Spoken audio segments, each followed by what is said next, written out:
والحكم بيقول يلعب مفيش فيها حاجه. اللاعب وقع على الارض ومسك الكره بايده والحكم بيقول يلعب مفيش فيها حاجه. غرائب وطرائف في كره القدم. وادي الكره والانطلاقه مصطفى علي والعرضيه وجوه الجول. الله على الهدف الرائع جميل وعملها رضا متولي وهدف ولا احلى ولا اروع وهاتها من الشبكه يا محمد يا بكر.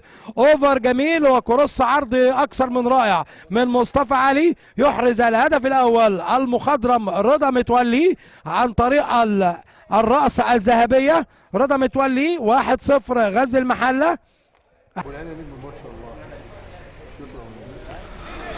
احمد ابو العلا بيلعبها على طول عند محمد شريف وخطيره محمد فرج والبينيه وعلى صدره حلوه وهو جول وجوه الجول وعملها فريد عطيه 34 يسجل الهدف الاول لديكيرنس وهدف التعادل.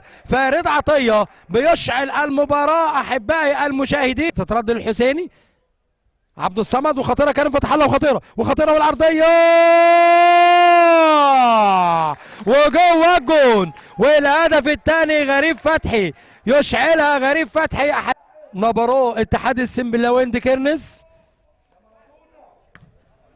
وادي الكره بينيه وخطيره ورضا متولي هو جول وعلى طول الكره وضربه جزاء احتسبها حكم اللقاء نادر قمر الدوله. ضربه جزاء رضا متولي اخذ ضربه جزاء بخبره. متولي هل يا ترى شفنا لاعيبه كبار ضيعوا ضربات الجزاء. هل يا ترى محمد بكر ورضا متولي وجوه الجون وثلاثيه في شباك نادي ديكيرنس